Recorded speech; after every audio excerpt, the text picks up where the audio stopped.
The horror of a terrorist attack is incalculable in lives and in the shock factor and the disruption that lingers long after the cleanup is done, and the costs are calculated. But here's some good news.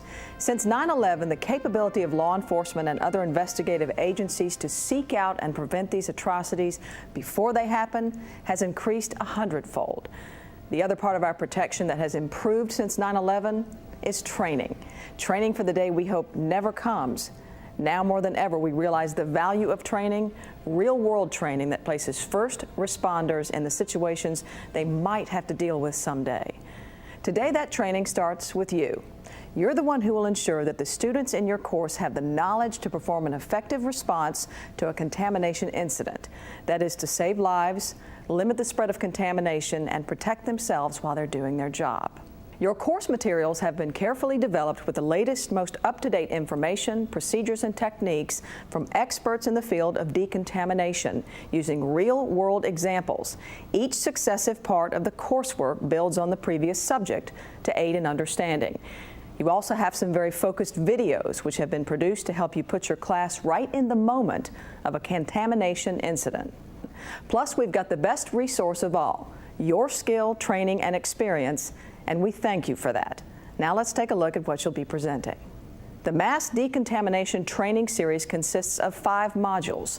It starts with the basic concepts of decontamination and goes through pre-incident response procedures, preparation for CBR, decontamination, and post-decontamination procedures, a look at different scene considerations, and concludes with a module on identifying the different contamination hazards. Module 1 naturally defines the goal and purpose of decontamination and sets the stage for everything to follow. Module 2 is the part of the course which deals with pre-incident response procedures. To quote the learning objective, the goal of this module is to develop an awareness of the pre-incident response procedures for a CBR weapon of mass destruction incident. This module should generate a lot of class discussion, and this is good. Module 3 helps responders develop best practices for mass personnel decontamination. The goals of this module are to identify necessary procedures for preparation of decontamination and post-decontamination.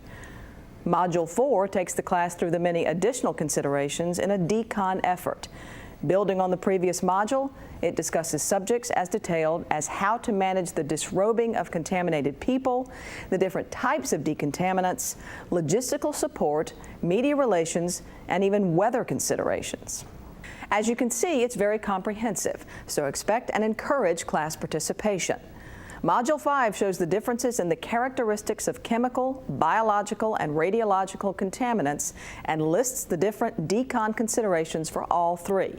Notice that while there are differences in their characteristics, the basic response actions presented in the earlier modules are relevant to each of these agents. As you can see, this course covers a lot of material, but again, each module builds on the preceding one in a logical way.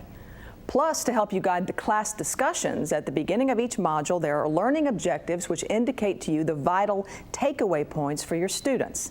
Achieving these objectives will be much easier if you involve your participants. Your students are professionals, and they will no doubt have some observations and experiences that will be of value to you and your class. Earlier, we mentioned that you have a few videos in your instructor's package. Here's a brief look at one of them. We interrupt this program to bring you this Channel 6 breaking news report.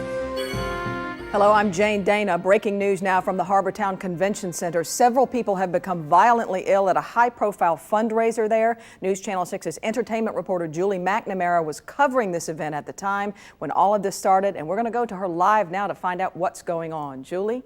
Yes, Jane, that's correct. As we reported earlier in this morning's Around the Town segment, this is a $10,000 per plate fundraiser with celebrities, politicians, and socialites in attendance inside. Politicians are lying. Politicians are all lying. Make them talk.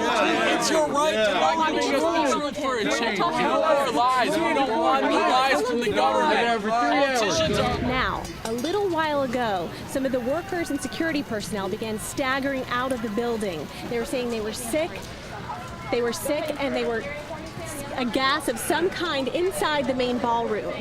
The video is called Conference Center Attack. This is a launching pad to focus everyone's attention right from the beginning. Get away from me! Get back! Oh, no. Get away! Conference Center attack is the story of a TV reporter covering a high-profile event. But thanks to someone with a chemical weapon, her story turns into something quite different than she anticipated. What's going on? I heard something about sarin gas. Ma'am, we're not sure what the product is that got on you guys, but what we got to do is decontaminate you, okay? Was there a terrorist attack? I'm not sure. No, maybe on the other side of here they'll be able to tell you, but for the time being, we need to get the product off you. It's in your clothes and on your equipment. So what we're going to do is we're going to decontaminate you. I'm going to send you over here. You got to drop all your equipment and all your clothes. I don't understand what's decontamination. And we're going to wash you off with this hose spray to get whatever's on you off you, okay? Because the longer it's on you, the worse it could be. It might be making you sick as we speak, all right? So come on over here. This video will take your students through an entire contamination casualty incident, from the first evidence of an attack to widespread contamination and injured people, to the containment of the area and eventual decontamination effort. Everyone plays a part, from bystanders to victims to first responders. It will provide a frame of reference for the concepts you discuss in the coursework, and it even provides a few places where you and your class can critique the initial and follow-up actions. Your class might think some things could have been done better. That should provoke some interesting class discussions. Well, as you can see from the written materials to the videos and other support materials, this mass decontamination course contains some great learning tools. So now let me offer you some suggestions to help you help your participants achieve the goals for this training. As you introduce each topic, encourage your participants to comment. Your group must find this training relevant to their own experience. So ask them to share their own real-life experiences, if they have any, of a mass decontamination situation.